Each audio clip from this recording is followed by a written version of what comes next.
ठाकुर जैसा हो, नेता कैसा हो, उर्मिला ठाकुर जैसा हो। ये तो हमारे राष्ट्रीय अध्यक्ष लालू प्रसाद यादव जी और आदरणीय तेजस्वी यादव जी का देन है कि एक दाढ़ी बनाने वाला का बेटी को इस हाउस में पहुंचाने का उन्होंने काम किए।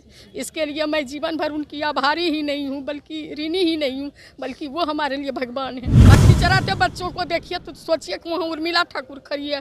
जलावन चुनते बच्चों को देखिए तो देखिए वहाँ उर्मिला ठाकुर खड़ी है। और जंगल और कीचड़ में मछली पकड़ते बच्चों को देखिए तो देखिए वहाँ उर्मिला ठाकुर खड़ी है। वैसे लोगों को इस तरह के सदन में भेजते हैं जहां मां के पेट में पलने वाले बच्चों की तकदीर लिखी जाती है। उर्मिला ठाकुर, रावड़ी माता, उर्मिला जी मैम।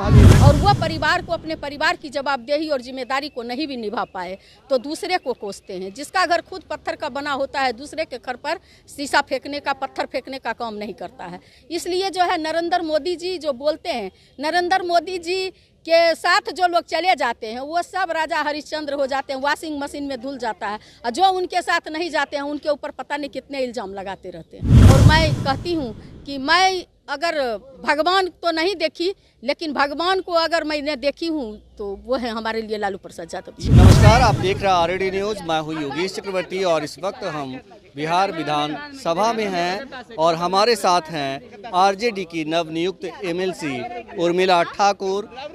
इन्हें अभी अभी विधानसभा की ओर से जो है सर्टिफिकेट जारी किया गया है। आइए हम बात करते हैं उर्मिला जी से। उर्मिला जी, आपको बहुत बधाई हो, विधायक बन गई आप।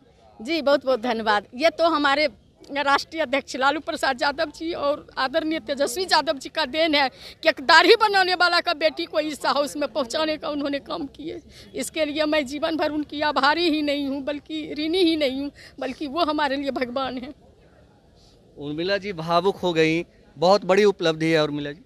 जी बहुत बड़ी उपलब्धि है। मैं सोची भी नहीं थी कि हमारे आदरणीय नेता जो हैं मुझे मौका मिलेगा, लेकिन भरोसा अपने नेता पर था कि क्योंकि हमेशा आदरणीय नेता ने हमारे जैसे ही मामूली कार्यकर्ता को, गांव-गांव में रहने वाली, पत्थर फोड़ने वाली, आयरन करने वाली, धानु की बेटी कुमकुम राय जैसे लोगों को ही सत्ता में भागीदारी देने का काम किए, पहुँचाने का काम किए। इसलिए मुझे अपने काम पर जो जवाबदेही पार्टी देती थी उस काम को मैं पूरे दिल से, दिलो जान से और पूरे मुस्तैदी के साथ करती थी। और अपने नेता पर भरोसा था कि हमारे नेता जो बोलते हैं वो करते हैं और हमारे नेता आज तक किए हैं तो हमारा भी मौका कभी आएगा, ये उम्मीद थी। लालू परिवार पर परिवारवाद का आरोप लगाने वालों को बहुत करारा जवाब है ये उर्मिला ठाकुर। जी बिल्कुल, परिवारवाद हमारे आदरणीय नेता को, चूँकि हमारे आदरणीय नेता पर जो भी इल्ज़ाम आया यही गरीब लोग के साथ देने के कारण। अब उर्मिला ठाकुर जैसे मामूली दाढ़ी बनाने वाला, मैं बेगूसराय के सुदूर देहात का आदमी हूँ, एकदम गाँव गमाई, बकरी चराते बच्चों को देखिए तो सोचिए कि वहाँ उर्मिला ठाकुर खड़ी है।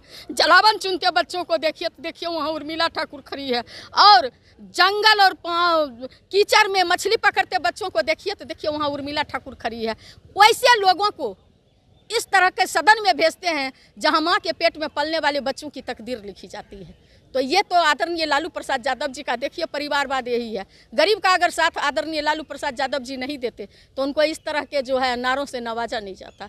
ये इस देश और समाज के लिए दुर्भाग्य है। लेकिन अभी तो मोदी जी आए थे बिहार में और अमित शाह, दोनों कहे कि उनको अपने परिवार के अलावा कुछ नहीं दिखता है, दोनों जो है अपने परिवार को बढ़ाने का काम सिर्फ किया। उनको पूछिए ना कि जो वोट देते हैं क्या उनका परिवार नहीं है? तो सब लोग जो है वो लोग परिवार को छोड़ देंगे। यहाँ वोट देने वाले को भी तो परिवार है और वो परिवार को, अपने परिवार की जवाबदेही और जिम्मेदारी को नहीं भी निभा पाए तो दूसरे को कोसते हैं। जिसका घर खुद पत्थर का बना होता है दूसरे के घर पर शीशा फेंकने का, पत्थर फेंकने का काम नहीं करता है। इसलिए जो है नरेंद्र मोदी जी जो बोलते हैं, नरेंद्र मोदी जी के साथ जो लोग चले जाते हैं वो सब राजा हरिश्चंद्र हो जाते हैं, वॉशिंग मशीन में धुल जाता है। और जो उनके साथ नहीं जाते हैं उनके ऊपर पता नहीं कितने इल्ज़ाम लगाते रहते हैं। जी जी जी। अमित शाह जी को देखिए ना, जय शाह जी क्या हैं उनसे पूछिए ना। अनुराग ठाकुर कौन है उनसे पूछिए। विवेक कौन है, विवेक ठाकुर कौन है उनसे पूछिए। पीयूष गोयल कौन है उनसे पूछिए। ज्योतिराव सिंधिया कौन है उनसे पूछिए। यानी कि जितने लोग हैं आप बिहार में ही देख लीजिए ना, जो संतोष मांझी बने हैं वो कौन है? वहाँ पर परिवारवाद नहीं है। आप पूछिए ना, जो है आप जिसको चिराग जी को दिए हैं, क्या वहाँ परिवारवाद नहीं है? उनके कोई पूर्वज थे कि नहीं थे? उनके पिताजी थे राजनीति में कि नहीं थे? तो ये चौधरी भी ऐसे उदाहरण में, सम्राट चौधरी जी भी हैं। तो इस तरह का जो है, हम सिर्फ और सिर्फ हमारे नेता को ही टारगेट किया जाता है, चूँकि हमारे आदरणीय नेता जन सरोकार के सवाल पर और आदरणीय भविष्य ही नहीं, पूरे इस देश के अभी सबसे प्रभावशाली युवा नेता जो कहते हैं वो करते हैं, वादा जो करते हैं जनता से कमिटमेंट, उस पर खरा उतरने का काम करते हैं आदरणीय तेजस्वी यादव जी। तो इनको टारगेट किया जाता है। तो हमारे नेता न कभी घुटना टेके हैं इन लोगों के सामने, न टेकने का काम करेंगे। ये लोग हिटलर शाही चलाते हैं और कहते हैं कि हम लालू प्रसाद यादव को इस तरह का इल्ज़ाम लगा देंगे तो ये झुक जाएंगे। ये उनकी गलतफहमी है। बकरी चराने वाली आपने कहा और दाढ़ी बनाने वाली की बेटी को लालू यादव ने विधान परिषद पहुंचा दिया, तो क्या कहना चाहेंगे लालू जी के लिए स्पेशली? आप क्या कहना चाहेंगे? आदरणीय लालू जी के लिए स्पेशली हम यही कहना चाहेंगे कि जितने भी माने हमारे जैसे लोग जो हैं, या मैं पढ़ी लिखी भी हूँ, LLB PhD हूँ, लेकिन मैं किसी समाज की पढ़ी लिखी हो सकती थी, अमीर बाप की बेटी हो सकती थी। उन्होंने जो मानसिक आज़ादी दिए, माँ बाप जन्म दिए, जननायक कर्पूरी ठाकुर पढ़ाने लिखाने का काम किए, और आदरणीय लालू प्रसाद यादव जी इस सदन में जो पहुंचाने का काम किए हैं, वो अगर मानसिक आज़ादी नहीं दिए रहते तो मैं शायद पढ़ती लिखती नहीं, मेरे पिताजी हिम्मत नहीं करते। अगर आदरणीय लालू प्रसाद यादव जी का उदय नहीं होता तो मेरे पिताजी हमको पढ़ाने लिखाने का हिम्मत ही नहीं करते। जिनके बाप दादा कभी अपने दरवाजे पर खटिया मचिया पर बैठने का हिम्मत नहीं जुटा पाया, वो अपने बेटी को कैसे भेजते? ये तो आदरणीय लालू प्रसाद यादव जी का देन है। और मैं कहती हूँ कि मैं अगर भगवान तो नहीं देखी, लेकिन भगवान को अगर मैंने देखी हूँ तो वो है हमारे लिए लालू प्रसाद यादव जी। ये बताएं कि दाढ़ी बनाने वाली बेटी विधान परिषद में आ गई है तो उसकी प्राथमिकता क्या होगी? किनकी आवाज़ उठाएगी? क्या काम करना चाहेंगी? हमारे आदरणीय लालू प्रसाद यादव जी का जो स्लोगन है, उन्होंने जो शोषित, वंचित और पीड़ित, जो समाज के सबसे नीचे पायदान पे है, जिस अधिकार से, चाहे वह राजनीतिक अधिकार हो, सामाजिक अधिकार हो, आर्थिक अधिकार हो, आदरणीय हमारे नेता देखे होंगे, नेता प्रतिपक्ष आर्थिक न्याय की भी बात किए हैं। आदरणीय हमारे राष्ट्रीय अध्यक्ष बाबू लालू प्रसाद यादव जी सामाजिक न्याय की बात किए। तो इस तरह के जो उनका जो स्लोगन है, उस चीज़ को मैं पहुंच करके उनको मजबूती प्रदान करने का काम करूंगी।